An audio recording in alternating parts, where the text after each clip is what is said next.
New Year niyo mga kapatid. Happy New Year. Nabati mo na ba yung katabi mo ng Happy New Year? Ayan, praise the Lord. Ayan, ipagpaumanhin niyo mga kapatid ang delay ng ating service tonight. But for sure, ang blessing ng Panginoon ay never made-delay mga kapatid. Kaya let's be patient mga kapatid. Amen? Praise God. Before we sit mga kapatid, samahan niyo ako na buksan ng ating mga Bible in James chapter 1 verse 2 hanggang 4. James 1, 2 to 4 it says, sa lahat na nakakita na magsabing God is good. Amen. Basahin natin sa NIV and Tagalog mga kapatid. Sabi ng James 1, 2 to 4, consider it pure joy, my brothers and sisters, whenever you face trials of many kinds, because you know that the testing of your faith produces perseverance. Let perseverance finish its work so that you may be mature and complete, not lacking anything. In Tagalog, mga kapatid, basahin niyo natin sa Tagalog. Praise the Lord. Mga kapatid ko, ariin ninyong buong kagalakan kung kayo'y mga hulog sa sari-saring tukso. Verse 3, at yamang nalalaman na ang pagsubok sa inyong pananampalataya ay gumagawa ng pagtitiis. So habang tayo sinusubok, mas lalo tayong nagtitiis, tumitibay tayo mga kapatid. Amen? Verse 4, at inyong pabayaan na ang pagtitiis ay magkaroon ng sakdal na gawa upang kayo'y maging sakdal at ganap na walang anumang kakulangan. Let's bow our heads mga kapatid. Let's pray. Hallelujah. Dakila at makapangyarihang Diyos minsan pa. God, hallelujah. Nabasa natin ang salita ng ating Panginoon, James 1, 2 to 4 mga kapatid. And tonight, I will be sharing with you, amen, the Word of God with a title that says, Consider What's Behind Your Troubles. Amen. Sino dito yung may mga trouble tonight, mga kapatid? Amen. Lahat ng may mga problema, magsabing, Praise the Lord! Praise the Lord! At lahat ng naniniwala sa solusyonan ni Lord, ang mga problema natin, sabihin natin, ako yun! Ako yun! Amen. Lahat ng mga troubles natin ay susolusyonan ng ating Panginoon, mga kapatid. Amen. Have you ever looked back, mga kapatid, sa mga difficult situation ng buhay natin, positive and negative? Minsan ba, mga kapatid, nagme-meditate din kayo ng mga nangyayari sa buhay natin? Amen? Minsan na ba tayong natuwa sa problema? Sino na dito yung natuwa sa problema? Kasi sa totoo lang, may mga problema naman talaga na nakakatuwa. Kagaya halimbawa, ng kulang ng upuan ng church kasi marami nang umaattend. Problema yon pero nakakatuwang problema. Amen. Praise the Lord. So, New Year na ulit tayo mga kapatid. At sino dito yung may mga New Year's resolution? Umayat, mag-ipon, hindi na marupok, ano pa? Amen. So meron tayong mga kino-consider na kailangan nating baguhin, kailangan nating gawin para sa sarili natin. Di ba yun naman yung New Year's resolution mga kapatid? Yung ano ba yung kailangan kong baguhin sa sarili ko, i-improve mga kapatid? Amen? Naisip ba natin mga kapatid na dapat isama natin sa New Year's resolution natin yung Lord, gusto ko maging mas malalo akong maging matatag this year. Amen. Kasi yung mga troubles ng buhay natin, mga kapatid, hindi naman natin maiiwasan. Tama po ba? Amen. Kahit anong mangyari, pag tayo nasa Pilipinas, mga kapatid, pag dumating yung bagyo, wala kang choice. Kahit nasa Luzon ka, nasa Visayas ka, nasa Mindanao ka, may tatama at tatama na bagyo sa buong taon. Tama po ba, mga kapatid? Amen. Ganon din sa buhay natin. Amen. Praise the Lord. Kaya, sinabi mga kapatid dito, na we have to consider what's behind our troubles. Amen po ba, mga kapatid? Amen. Amen. Hallelujah. So, dapat unahin natin minsan, mga kapatid, sa prayer natin yung, Lord, tulungan mo akong ma-endure yung mga mahihirap na pagdadaanan ko pa, mga kapatid. Sasabihin natin sa Panginoon, mga kapatid. Remember na, we cannot give what we don't have. Kung wala kang lakas, hindi ka makakapag-share ng lakas sa ibang tao. Kung wala kang salita ng Diyos, hindi ka makakapag-share ng salita ng Diyos sa ibang tao.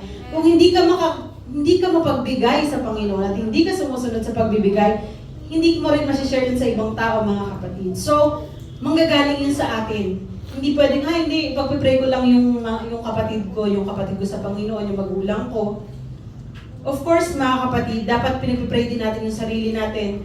Kasi nga, hindi tayo pwedeng magbigay kung ano yung wala tayo. Amen? Kaya, kailangan natin maging malakas, mga kapatid. Amen? So, pag narinig niyo yung salitang consider, ano ba yung una nyong naiisip, mga kapatid? Amen? Sabi dito, mga kapatid, praise the Lord, consider means think carefully about something. Yung problema mo, mga kapatid, or typical before making decision. Bago ka gumawa ng isang malaking decision sa buhay mo, maliit o malaki, you consider things, right, mga kapatid? Halimbawa, lilipat ka ng tirahan from dito sa Manila papuntang province. What do you consider? Bakit mag-move ka from here to another place, mga kapatid? So, you think carefully, mga kapatid. Kasi sabi sa notes natin, consider means think carefully about or typical before making decision. So, bago tayo sumuko, amen? Bago tayo gumawa ng isang bagay, mga kapatid, na maapektuhan yung paglilingkod natin sa Panginoon, ano ba yung i-consider mo? Amen? Praise the Lord. Alam niyo ba, mga kapatid, si King David in Psalms chapter 119, verse 64, verse 71, basahin natin, mga kapatid. Psalms 119, verse 67 to 71. And NIV version, mga kapatid, it says, before I was afflicted, I went astray, but now I have kept thy word. Sorry, pwede pong na lang NIV. Ayan, before I was afflicted, I went astray, but now I obey your word. Amen? You are good, and what you do is good. Sino ang tinutukoy ni David dito, mga kapatid? Ang ating Panginoon. Sabi dito, teach me your decrees, though the arrogant have smeared me with lies, I kept your precepts with all my heart. Their hearts are callous and unfeeling, but I delight in your law. Verse 71, it was good for me to be afflicted so that I might learn your decrees. And last verse, mga kapatid, last na pala yung 71. Basahin natin sa Tagalog, mga kapatid, para mas maunawaan natin. Bago ako nagdalamhati ay naligaw ako, ngunit ngayon tinutupad ko ang iyong salita. Lahat naman tayo dito, mga kapatid, di ba may alam na salita ng Panginoon? Verse 68, ikaw ay mabuti at gumagawa ng mabuti. It's something we have to consider, mga kapatid. Di ba, sabi ko kanina, ang consider means before you're making decision, mga kapatid. Di ba, bago ka mag-emote, sabi dyan, mga kapatid, ikaw ay mabuti at gumagawa ng mabuti. Ituro mo sa akin ang iyong mga palatuntunan. So, hihingi pala tayo sa Panginoon, mga kapatid. Ang palalo ay kumatha ng kabulaanan laban sa akin. Aking tutuparin ang iyong mga tuntunin ng buong puso. So, bago natin makamit yung endurance, mga kapatid, or bago natin makonsider yung what's behind our trouble, mga kapatid, ay kailangan daw nating tuparin yung salita ng Panginoon. Amen. Sabi dyan, sa verse 70, ang puso nila ay matabang gaya ng sebo, ngunit ako'y naaaliw sa iyong kautusan. Verse 71, last verse, mabuti sa akin na ako'y napighati upang aking matutunan ang mga palatuntunan mo. So, si David, mga kapatid, kinoconsider niya kung ano yung behind his trouble. Sabi niya, mabuti sa akin na ako napighati. Okay lang sa akin, Lord, na mag-suffer para aking matutunan ang mga palatuntunan mo. Para matutunan ko, Lord, yung mga gusto mong mga gusto mong matutunan ko. Amen. Si David, mga kapatid, he looked back and admitted na na-trouble siya. Di ba? When we say, David, ano yung unang pumapasok sa isip natin? God's own heart, di ba mga kapatid? Pero hindi natin naisip na, kumusta kaya talaga yung buhay ni David? Ang palagi lang nag-highlight sa atin is, parang favorite ni Lord si David kasi he is God's own heart, mga kapatid. Pero, even si David, mga kapatid, he admitted, he looked back, mga kapatid, sa mga trouble niya. Amen? Naisip ba natin na ano ba yung lakas na nakuha ko galing dun sa problema ko na yun, mga kapatid? Amen? So, di ba nakaka-amaze yung salita ng Panginoon, the book of James, mga kapatid, na binasa natin. Consider it pure joy when you face trials. Amen? It's something na hindi siya pang pangbaguhan. It's a statement na Kristiyano ka na, nakakilala ka na sa Panginoon, dapat alam mo na ang buhay talaga ay maraming problema, mga kapatid. Kasi wala pa tayo sa langit, di ba mga kapatid? Amen? So why do we need to be joyful in times of troubles? Ang hirap naman ng Sister Evelyn, maging masaya ako kahit malungkot ako. Well, aminin niyo mga kapatid, may mga times na malungkot talaga tayo pero ngumingiti pa rin tayo, di ba?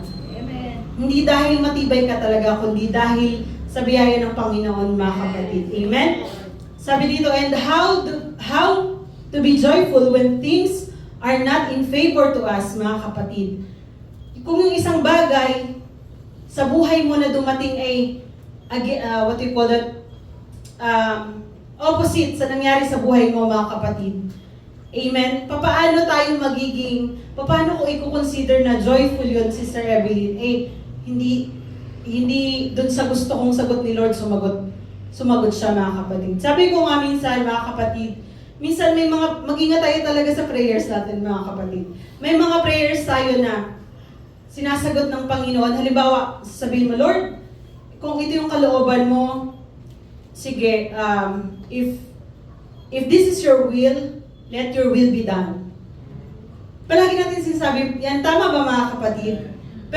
Pero sa totoo lang, mga kapatid, kapag hindi favorable sa atin yung sagot ng Diyos, kini-question natin ang Panginoon. Kasi gusto natin yung gusto natin eh. Hindi totoo na sinasabi natin na, Lord, let your will be done. Pero kapag ikaw nabigo, yun yung will ng Panginoon eh. Nabigo ka eh. Masakit. Kasi mga kapatid, may mga answered prayer tayo na masakit para sa atin. Kasi yun yung magdadirect sa atin sa kalooban ng Panginoon, mga kapatid. Amen? And when that happened, mga kapatid, that's when we can say, I consider what's behind my trouble. Kapag natanggap mo na yung kalooban ng Diyos sa buhay mo. Kasi kapag walang acceptance, mga kapatid, hindi mo mako-consider yung what's behind your trouble. Tama ba, mga kapatid? Kaya dapat tanggapin natin na may mga bagay na hindi lahat ng bagay ay mag-favor sa atin. Maaaring may in-applyan kang trabaho na na decline ka doon, mga kapatid. Hanggang ngayon may tampo ako sa McDonald's kasi hindi ako natanggap sa McDonald's noon, mga kapatid. Bumagsak ako sa IQ test. Amen. Sabi ko, ano ba naman yung magpupunas lang naman ako ng lamesa, tsaka mag-a-assist sa customer, tapos yung IQ test, 5 pages. Di ba? Di ba, mga kapatid? Pero, I'm sure they have reason, mga kapatid. Pero minsan, hindi natin naiintindihan. But then we have to go through it, mga kapatid. Di ba? Amen po ba, mga kapatid? Amen. Are you still with me, mga kapatid? Praise the Lord. So, di ba, in Book of James, mga kapatid, bakit niya sinabing consider? Amen? Di ba sabi niya, consider what's behind your troubles, mga kapatid. Amen? He is calling for mentality and perspective, mga kapatid, a view of life. Think harder in hard times. Look hard in hard times at what is actually going on. Pause your feelings and immediate reaction and instead think and learn, consider, mga kapatid. Minsan bago tayo mag-react sa mga bagay, sa mga trouble sa buhay natin, kailangan muna natin talagang i-meditate. Bakit kaya dumating sa akin yung problema? Kasi ang naisip lang natin, pinapahirapan tayo ng Diyos. Naisip lang natin minsan, bakit kailangan ko itong pagdaanan? Pero yes, let's think about that mga kapatid. Let's have critical thinking mga kapatid kung bakit ba pinapadaan tayo ng ating Panginoon sa mga problema mga kapatid. When James mentioned joy, it doesn't mean no pain or grief mga kapatid. Sabi nga ng ating pastor, di ba? Ang joy ay nanggagaling kanino? Sa Panginoon. Hindi yan nanggagaling sa material things, hindi yan nanggagaling sa mga achievement natin sa buhay mga kapatid. Kasi we can be happy or we can be joyful rather. We can be joyful kahit na maraming tayong pagsubok na pinagdadaanan. Bakit? Kasi we consider na ang Panginoon nagbibigay sa atin ng joy. Kaya kahit tayo maraming problema, nakakagiti tayo, di ba mga kapatid? Amen. Salamat sa Panginoon, di ba? Hindi tayo, yes, depression is real mga kapatid, but so does our God. Amen. Amen. Praise the Lord. Palapakan nga natin sa ating Panginoon, mga kapatid. Hallelujah. Sabi dito, joy and happiness are not different. Joy is independent of the trial itself. There is nothing in affliction that ought to deserve our joy, mga kapatid. Sabi ni James Calvin. Amen. And sabi dito, trials are coming and it must come. We need to go through the process of maraming problema. Amen po ba mga kapatid? But how can I be joyful when I'm hurting? Paano tayo maging masaya kung nasasaktan tayo? Kung natatrouble tayo? Kung marami tayong pinagdadaanan? How can I be positive when everything surrounds me is negative? Natanong na ba natin sa sarili natin? Parang lahat na lang sunod-sunod, sabay-sabay, yung mga nangyayari sa buhay natin mga kapatid. How can I resolve this inner struggle? Meron tayong mga sariling pinagdadaanan. Sabi nga ni Pastor Rosario mga kapatid, minsan, yung mga Kristiyano nagtatapang-tapangan. Pero alam ng Panginoon kung ano yung pinagdadaanan natin mga kapatid. Alam ng Panginoon na meron kang inner struggle. Amen. Minsan natatanong din natin, how can I smile genuinely if my circumstances is crushing me? Minsan ang hirap ngumiti, ang hirap tumawa, di ba? Minsan mga kapatid, may mga times na pag nagyayayaan ganyan na magkape, minsan nasasabi ko sa mga kaibigan ko na parang wala akong gana makipagkapwa-tao. Amen mga kapatid. Kumbaga, may mga times sa buhay natin na ang hirap maging totoong masaya mga kapatid.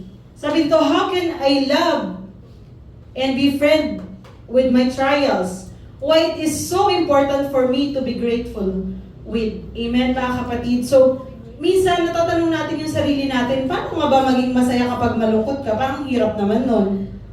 Di ba mga kapatid? Kaya maiisip natin, how can I consider it pure joy? Sabi dito mga kapatid sa Bible, sa ating binasa. Well, first mga kapatid is because trials produces endurance. Sabi ng, binasa natin kanina mga kapatid, ang mga trials sa buhay natin ay nagpuproduce ng endurance. Ano yung endurance? Pagtitiis. Amen po ba mga kapatid? So, endurance produces strength. Habang dumadaan ka sa maraming pagtitiis, sa maraming problema mga kapatid, hallelujah, ay lalo kang lumalakas. Di ba mga kapatid? Yung isang building, paano mo malalaman kung galing ang katatag? Hindi kapag kalmado mga kapatid, kundi kapag may dumaan na bagyo, kapag may dumaan na earthquake. Di ba? Sa kapatites ng mga engineers, yes, meron silang na-anticipate na nila, hindi, mag-ano lang to, ang tawag doon? Para magsisway lang siya kapag lumindol.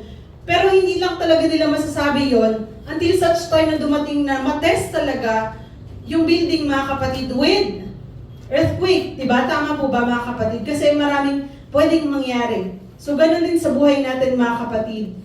Matitest yung lakas natin kapag dumaan tayo sa maraming pagsubok. Hindi matitest yung faith mo kung palaging kalmado yung buhay mo. Kung pinuprovide lahat ng Panginoon, all the time, lahat ng tawag mo nandyan, mga kapatid, hindi matitest yung pananampalataya natin. Hindi matitest yung pag-ibig natin sa Panginoon kung puro saya lang, mga kapatid. Amen. Kaya dapat tayo mga Kristiyano, sanay na tayo sa trouble. Amen. Huwag yung, gusto ko lang maging masaya na lang. Walang ganun mga kapatid, sa langit lang yung masaya lahat. Kasi magpupuri na lang tayo sa Panginoon. Pero dito sa lupa mga kapatid, di ba, nung pinanganak pa lang tayo ng ating mga magulang, umiyak, pinapaiyak, di ba, yung baby? Tama ba mga kapatid? Kailangan nilang, di ba, kailangan nilang ipaiyakin para malaman na okay siya mga kapatid. So, ganun din tayo. Minsan, kailangan pinapaiyak tayo ni Lord kasi okay ka pa ba? May faith ka pa ba? Natitest yung ating pananampalataya mga kapatid. Kaya mo pa ba, Nanay Marmy? Amen. Kaya pa, syempre mga kapatid. Amen. So, endurance produces strength mga kapatid. Kagaya ng ginagawa ng mga athletes, tama ba mga kapatid? Yung mga manlalaro mga kapatid, nagtitrain sila physically and mentally mga kapatid. Kailangan nakaset. Kung gusto mong maging matibay, may pagdadaanan ka. Sabi mo nga sa katabi mo, may pagdadaanan ka. Amen. Hallelujah. Yung mga nakikita natin ngayon na businessman, Henry C. Villiers, ang nakikita lang natin yung success nila. Tama ba mga kapatid? Nakikita natin, grabe, Okada, ang laki. Grabe yung mga properties ng Villiers. Nakikita lang natin yun mga kapatid, yung success nila, pero hindi natin nakita yung struggle nila. Amen? Hallelujah. So meron yung proseso mga kapatid. All of them was soaked into trials. May mga pinagdaanan, may mga problema mga kapatid. Umiyak yan sila, nasaktan yan sila mga kapatid. But look what happened. They are successful. Hindi ka iiyak. Kung hindi ka iiyak, kung wala kang pagdadaanan, hindi ka magiging successful mga kapatid. Amen. The Word of God said in Matthew chapter 24 verse 13, basahin natin mga kapatid. Matthew 24 verse 13, but he that shall endure unto the end, the same shall be saved. Sabi ng salita ng Panginoon, kung ang magtiis hanggang sa wakas ay siyang maliligtas. Datapwat ang magtitiis, future tense mga kapatid. Hindi pa yung pagtitiis mo ngayon kulang pa, may pagtitiisan ka pa. Datapwat ang magtitiis hanggang sa wakas ay siyang maliligtas. Amen. Imagine kung marami ka nang napagdaanan sa Panginoon pero bigla kang sumuko. Paano ka pa maliligtas? Paano maliligtas yung mga mahal mo sa buhay na hindi pa nakakilala sa Panginoon? Have we considered that mga kapatid? Naisip ba natin yung kasi minsan selfish tayo. Minsan iniisip lang natin yung tayo yung nahihirapan. Pero tanong natin sa sarili natin na sino pa ba yung mahihirapan kapag tayo sumuko? Amen. Amen po ba mga kapatid? Sino yung i-consider mo mga kapatid? Para magkaroon ka ng pure joy. Amen? Para magkaroon ka ng endurance. Para ma-produce yung strength mo mga kapatid. Amen. Hallelujah. Sabi ng Panginoon, ang magtitiis hanggang sa wakas ay siyang maliligtas mga kapatid. So kasama talaga Sister Net sa buhay ng Kristyano yung pagtitiis. Amen. Praise the Lord. Hallelujah. Sabi natin, praise the Lord. Praise the Lord. Amen. Natanong na ba natin mga kapatid sa ating mga sarili, why God endured the cross? Naisip ba natin? Kasi yung hirap natin, natatanong natin si Lord, Lord, bakit ang hirap ng buhay ko? Bakit ang dami kong problema? Bakit ang dami kong trials? Natatanong natin si Lord mga kapatid. Pero natanong na ba natin, Lord, paano mo na-endure yung cross? Paano mo na-endure yung mga persecution? Amen? Paano mo na-endure si Satanas, di ba mga kapatid? Wala namang, kahit si Lord mga kapatid, marami siyang troubles nung siya ay nandito sa lupa mga kapatid. Amen? Praise the Lord. Paano na-endure ng Panginoon yung cross bilang tao? Amen? Naisip ba natin, natanong ba natin si Lord, Lord, paano mo nagawa na magtiis para sa akin? Amen? Hallelujah. Why He needs to do it, mga kapatid? Why God needs to suffer for you? He can save people in one single wave of His hand, mga kapatid. Di ba, ginawa ng Panginoon ang lahat dito sa mundo, mga kapatid, sa pamamagitan ng kanyang mga salita. Pwede namang ligtas na yung tao kahit hindi siya nahihirapan, mga kapatid, di ba? Kahit hindi siya nasusugatan, mga kapatid. Di ba? Bakit kinonsider ng Panginoon na mag-suffer for us, mga kapatid? It is because God wants to show us the right way, mga kapatid. Endure and you will be stronger. Sabihin natin sa katabi natin na maging malakas ka pa. Amen. Hallelujah. Endurance is another language of love, mga kapatid. Kapag tayo may pagtitiis, di ba? Sabi nga, kapag mahal natin, yung isang tao lahat titiisin natin. Tama ba, mga kapatid?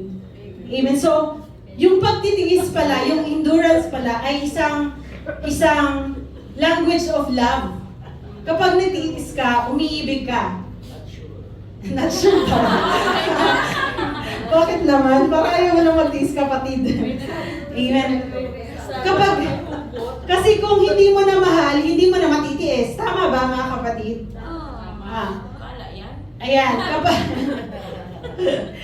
Pero yung paglilingkod natin sa Panginoon, mga kapatid, kailangan natin tiisin kasi mahal natin ang Panginoon. And dapat yun yung motivation natin. Magtitiis ako kasi mahal ko si Lord. Kasi kung wala na yung pagmamahal, wala na din yung pagtitiis. Tama po ba, mga kapatid? Amen. So, endurance is another language of love that we have to express, mga kapatid, sa ating Panginoon. You have to ask yourself, why do you love God? Bakit nga ba mahal ko si Lord? Dahil ba sa Kanya, dahil sa benefits ba? Dahil ba pinagpapala ka niya? Dahil ba binibigyan ka niya ng lakas, kaya mo lang mahal si Lord? Amen? Huwag nating mahalin ang Panginoon ng dahil lang sa benefits, mga kapatid. Mahalin natin ang Panginoon dahil siya yung Diyos na lumikha sa atin. Dahil gusto natin, mga kapatid, hindi tayo pinilit ng Panginoon na mahalin natin siya. Kasi siya muna yung nagmahal sa atin, di ba, mga kapatid? Amen? Kahit di naman tayo kaibig-ibig, inibig tayo ni Lord, mga kapatid. Amen? Tayo yung most beautiful creation ng Panginoon. Amen? So, paano masasabing hindi ka mahal ni Lord? Ikaw nga yung, it is very good. Diba, mga kapatid? Hindi ka failure. Huwag nating sabihin sarili natin na, ay, failure ako kasi ganito, kasi ganyan.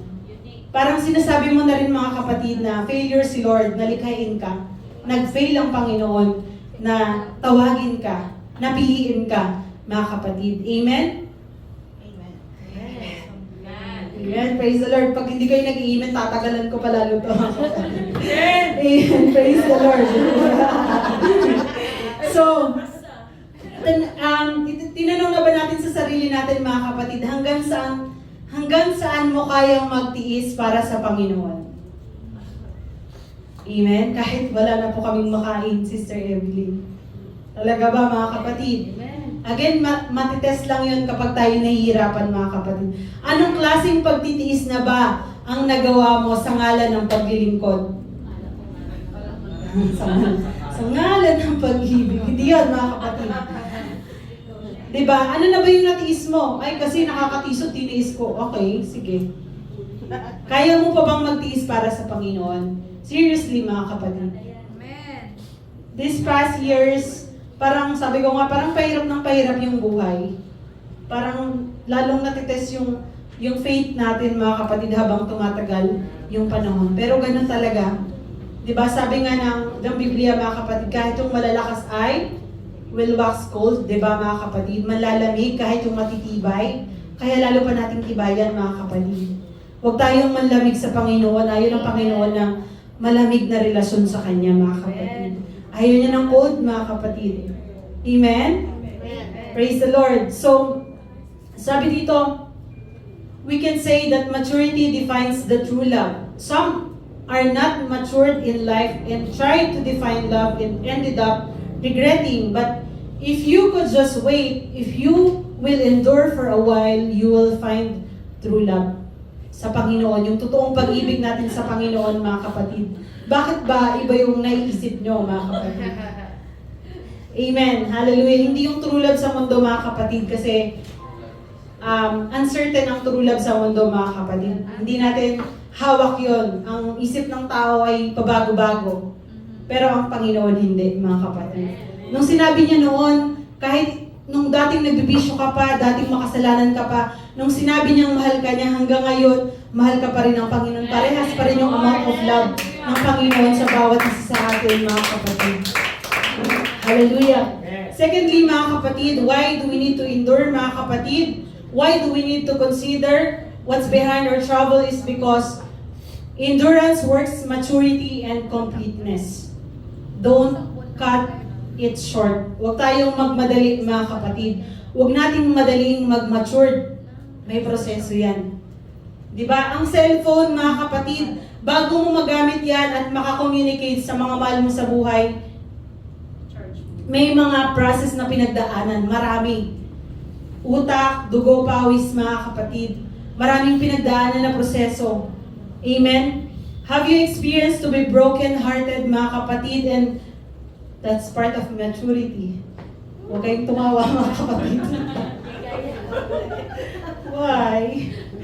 Pastor, ikaw na magturo. Amen? Lahat naman tayo na-experience natin ma-broken.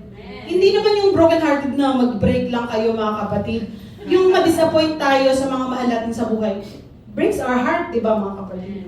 Pero kapag na-endure mo yun, that's maturity. Sabi dito, mga kapatid, ang maturity, it has a process. May proseso, mga kapatid. Have you experienced failure sa buhay natin? Sa buhay mo, naka-experience ka na ba ng failure? And that's part of growing up. Yung mga bata, mga kapatid, bago sila matutong maglakad, nadapa muna sila. Walang newborn na naglakad ng tuwid, mga kapatid. Dati nga nung lalasing ka, pag ganun gano'n ka eh. Yeah, that's serious. Lord, experience that. Amen. Di ba, mga kapatid, kapag naranasan natin yung failure, mga kapatid, masasabihin natin, that's part of growing up. Huwag niyong itry, huwag niyong subukan, masisirang buhay niyo, mga kapatid. Amen. Same with what happened to all of us, mga kapatid. Not all are good. There are pains, struggle, and negative situations, mga kapatid. Serving God is not always like a honeymoon stage. Hindi laging masaya ang paglilingkod sa Panginoon. Tama po ba, leaders? Finance Committee. Amen. Naputulo ng kuryente. Mga kapatid, baka naman. Amen. Praise the Lord. Hindi porket naglilingkod na tayo sa Panginoon ay masaya na lang palagi. Hindi porket naglilingkod ka sa Panginoon, hindi ka na makaka-experience ng pains, ng troubles, mga kapatid, sa buhay. Tama po ba, mga kapatid? James said that endurance help you to mature and be completed. May process, mga kapatid. Sabi ko nga kanina, lahat ng bagay na meron ka, either bag, anong hawak nyo ngayon, mga kapatid? Cellphone, ano yan, ipit, towel, kahit anong may hawak na ngayon, mga kapatid, may prosesong dinaanan, mga kapatid. May dapat pagdaanan, ganun talaga. Ikaw din dapat may pagdadaanan ka, mga kapatid.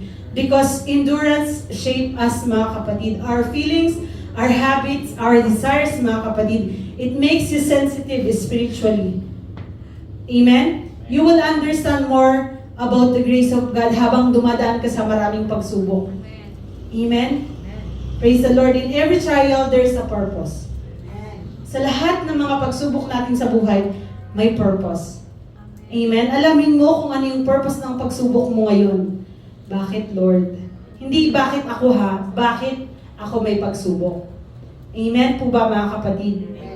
And that is why we need to be grateful when trials come because it will serve its purpose and there will be something good to happen to our lives, mga kapatid.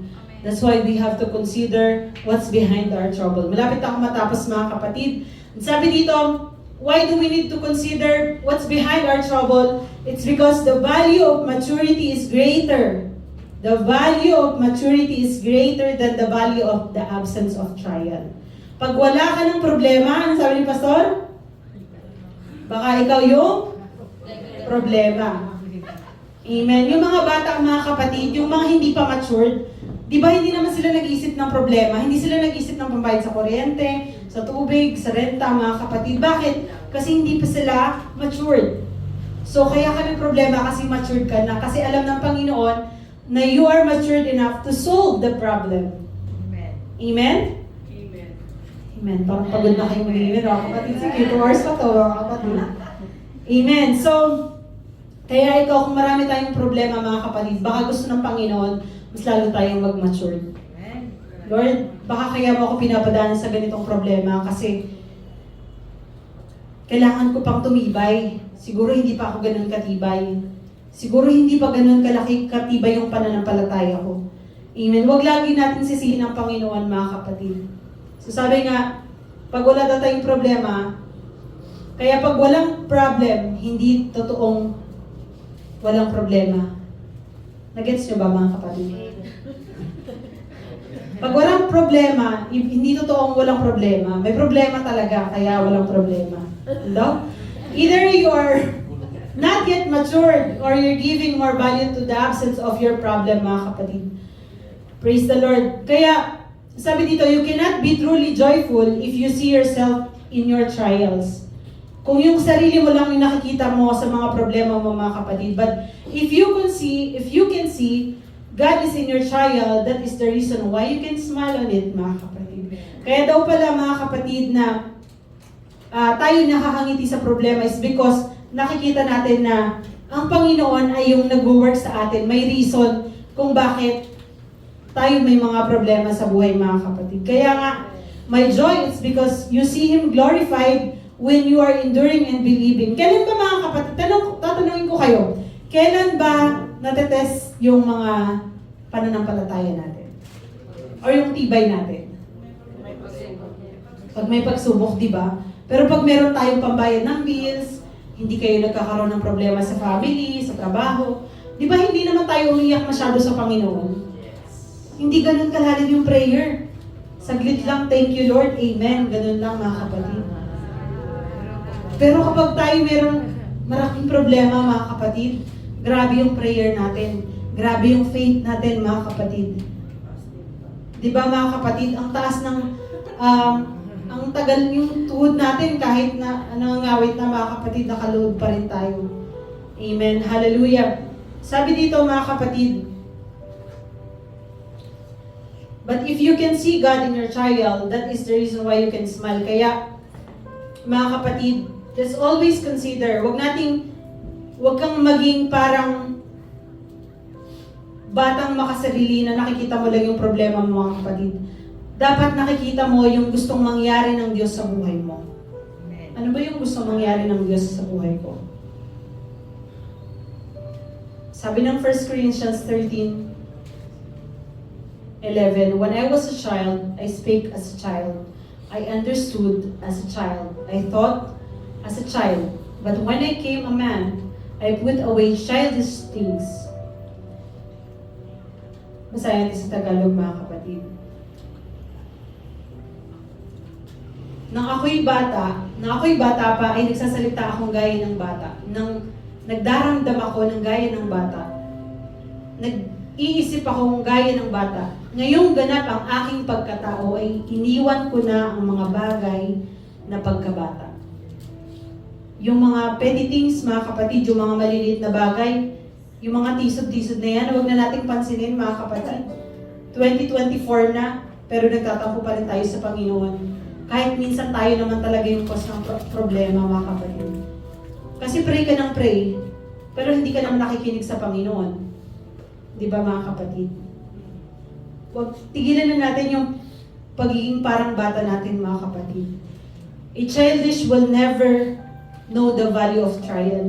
Hindi alam ng mga bata yan, mga kapatid. A childish will never know the beauty of pains. A childish will never know and understand the glory of God in every trials.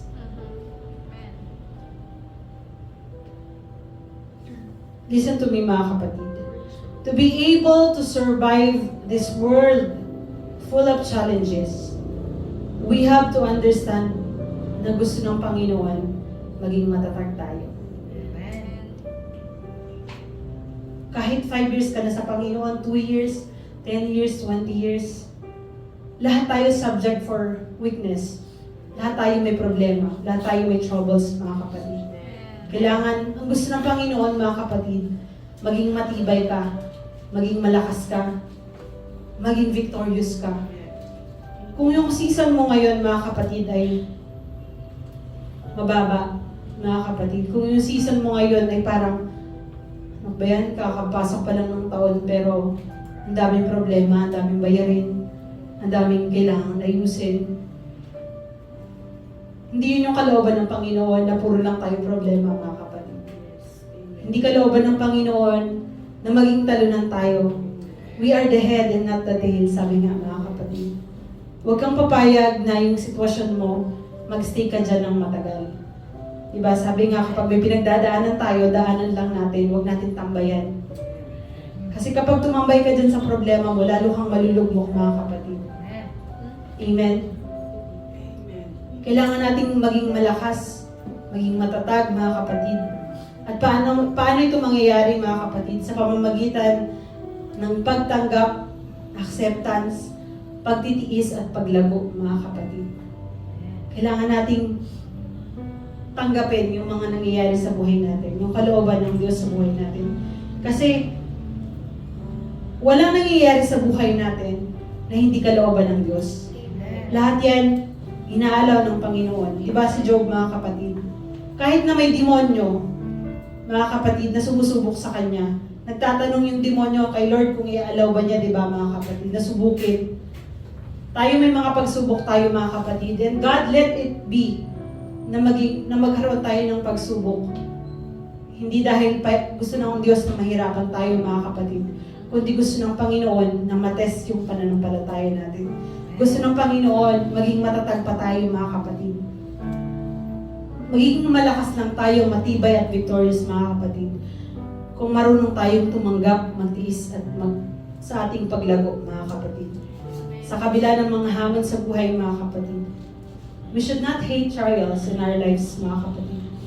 It's difficult, but it's the best way to get away with this acceptance. Kailangan mong tanggapin.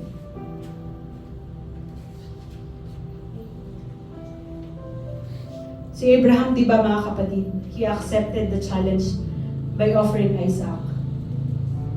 Ina-accept ba natin yung mga challenges sa buhay natin, mga kapatid? Si Job, nahirapan siya, mga kapatid, pero in-accept niya yung challenge. Si Joseph, mga kapatid, na tinuro sa atin ng ating pastor na nakaraan, in-accept niya yung challenge. Si Mary, mga kapatid, the mother of Jesus Christ, accepted the challenge. And Jesus Himself accepted the challenge, mga kapatid. Kahit alam ng Diyos, di ba the night before, mga kapatid, nag-pray ang Panginoon na yung kanyang pawis ay para ng kasing lapot ng dugo, mga kapatid. Kasi alam niya mga kapatid, yung hirap na daranasin, na-anticipate ng Panginoon, alam ng Panginoon yung hirap na daranasin niya, mga kapatid. Pero He accepted the challenge. Walang kinalaman ng Diyos sa kasalanan natin, pero He accepted, mga kapatid, the cross. Acceptance is what we need and not avoidance, mga kapatid. Amen. Hindi natin may iwasan yung problema, mga kapatid. God has plans for us, mga kapatid. Don't reject His ways. Pagkatiwalaan lang natin ang Panginoon sa mga way niya, kasi may way talaga na masakit. May way na mahirap, mga kapatid. May way ang Panginoon na parang hindi natin kaya. Pero alam ng Panginoon, mga kapatid, na kaya mo. Di ba? Kaya nga inalaw ng Panginoon. Sabi ng Biblia, hindi niya tayo susubukin ng hindi natin kakayanin, mga kapatid. Kaya meron kang problema ngayon kasi alam ng Panginoon na kaya mo yan. Amen? Maraming plano ang Panginoon sa atin, mga kapatid. Hindi plano ng Diyos na maghirap tayo. Di ba? Kaya inako niya na yung cross Bakit hindi na lang tayo, mga kapatid, na impyerno lahat? Diyos pa rin naman siya, mga kapatid, kahit ma-impyerno tayong lahat, di ba? Pero hindi niya hinayaan, mga kapatid, because He has plans for us, mga kapatid. Di ba? We know in Jeremiah chapter 29, verse 11, mga kapatid, for I know the thoughts I think towards you, saith the Lord, thoughts of peace, hindi anxiety, hindi trouble, hindi depression, mga kapatid. Thoughts of peace and not of evil, to give you an expected end. Yung mga bagay doon na hindi natin inaasahan mangyayari sa atin, mga kapatid. May blessing palagi ang Panginoon in the end, mga kapatid. Kapag tayo nagtiis, diba, hanggang sa wakas. So let's consider what's behind our trouble, mga kapatid. I hope now we can see the purpose why you ended up in that situation, mga kapatid. Bakit ganito yung sitwasyon ko, Lord? Faithful naman ako, naglilingkod naman ako. Bakit hindi ko ma-reach yung goal ko? Bakit hindi ako makarating dun sa mga pangarap ko na puntahan? I hope, mga kapatid, you can sense what that God wants you to adjust, mga kapatid. Hindi pa laging si Lord yung mag-a-adjust na parang favorable sa iyo lahat ng nangyayari sa buhay mo. Tayo din mag-adjust tayo sa kalooban ng Panginoon. Amen. Di ba, mga kapatid, sa mga daan na malubak, na may mga under construction, may detour, mga kapatid.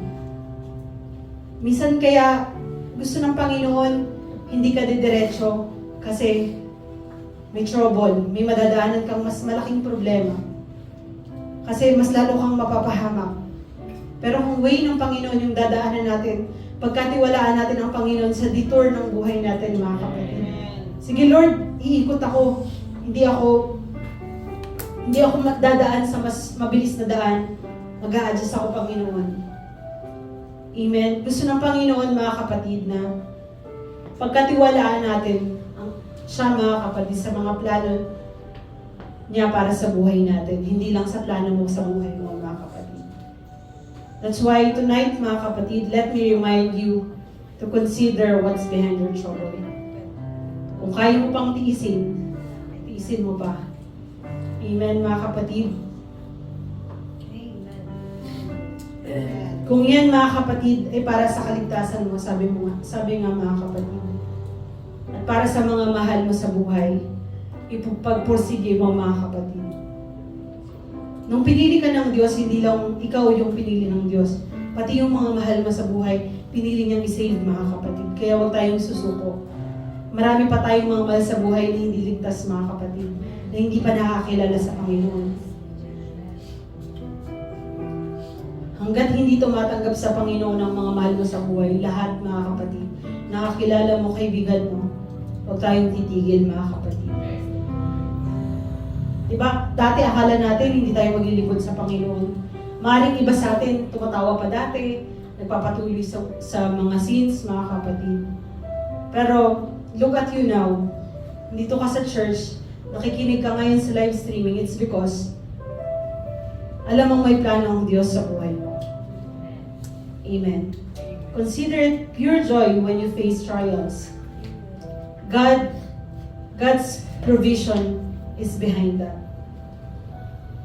Yung provision ng Panginoon, yung blessing ng Panginoon, baka nasa likod lang ng problema mo. Kaya kung susuko ka, hindi mo mararating yung kalooban ng Diyos, mga kapatid. Amen? God wants us to be complete, mga kapatid. So we should not give up. We should consider what's behind their trouble. Lord, baka kaya ako pinagdadaanan to? Kasi marami ka pang plano sa buhay ko. Gusto mo pang lalo pang lumawak yung pangunawa ko sa mga salita mo. Gusto mo pang lalong maintindihan yung mga plano mo sa buhay ko. Amen. Ang plano ng Panginoon ay hindi natin malalaman kung susuko tayo, mga kapatid. Hindi natin makikita yung langit kung susuko tayo, mga kapatid. Diba? Walang malungkot sa langit, diba, mga kapatid? Lahat dun nagpupuri sa Panginoon. So kung magpapadala tayo sa troubles natin, sa lungkot natin, mga kapatid, paano tayo malalangit, di ba, mga kapatid? Paano natin makikita yung pangako ng Panginoon sa buhay natin kung susuko tayo, mga kapatid? Madali lang sumuko mga kapatid, pero mahirap bumangon. Tandaan natin yan. Amen. Gusto ng Panginoon, sa bawat pagdapak, mga kapatid, yung kamay ng Panginoon, yung ating ahawakan, mga kapatid. Panghahawakan natin yung salita ng Panginoon, yung mga pangako ng ating Panginoon. Let's consider what's behind our trouble, mga kapatid. Let's not focus on the trouble, on the problems. Mag-focus tayo dun sa kalooban ng Panginoon, mga kapatid. Amen. Hallelujah. Sa gabing ito, mga kapatid, bagamat wala tayong maraming oras, I hope, I encourage you tonight all of us that we are going through troubles, mga kapatid. I hope we are encouraged, mga kapatid, that behind our troubles, there are blessings, provision, mga kapatid, salvation. Amen. Hallelujah. Let's all stand, mga kapatid. Hallelujah. Let's give some time, mga kapatid, to meditate the Word of God tonight, mga kapatid. Hallelujah. At sabihin natin sa Panginoon na, Lord, sometimes I don't know what's behind my trouble, but I know you have plans. Lord, sometimes my plans fails, but yours never, Lord. May mga plano tayo sa buhay natin, mga kapatid, na hindi natutuloy, na hindi nangyayari. Pero tandaan natin, lahat ng plano ng Diyos sa buhay natin, kapag si Lord yung nagplano, sigurado, mga kapatid. Amen. Gusto ng Panginoon na yung reliance natin completely sa Kanya, mga kapatid. Huwag tayong mag-rely na, masaya ako ngayon, I'm fine, I'm okay. Hindi na ako magpapakatapat. Marami akong pera ngayon, hindi na ako magpapakatapat. Huwag tayong mag-rely sa sarili nating lakas kasi may hangganan yan, mga kapatid. Kahit, kung ikaw wala kang masyadong trouble ngayon, huwag ka pa rin magpakakampante, mga kapatid. Marami tayong haharapin ngayong 2024. Pero let's ask God, mga kapatid, Lord, I need endurance. Kaya kong magtiis, Panginoon. Lord, bigyan mo pa ako ng katatagan kasi hindi ko kaya ito ng sarili kong lakas. Let's always think, mga kapatid, that there are things that we can't control, mga kapatid. But then, let's always remember that God is always in control. Amen. Hallelujah. Palagi tayong magpa-under sa presensya ng Panginoon, sa kalooban ng Panginoon, mga kapatid, na ang Panginoon ang may control sa buhay natin. Huwag nating kontrolin ang kamay ng Panginoon, mga kapatid. Kasi mapapahamak lang tayo. Lalo tayong maghihirap, mga kapatid. Amen. Hallelujah. Tonight, mga kapatid, mawi tayo sa Panginoon, mga kapatid.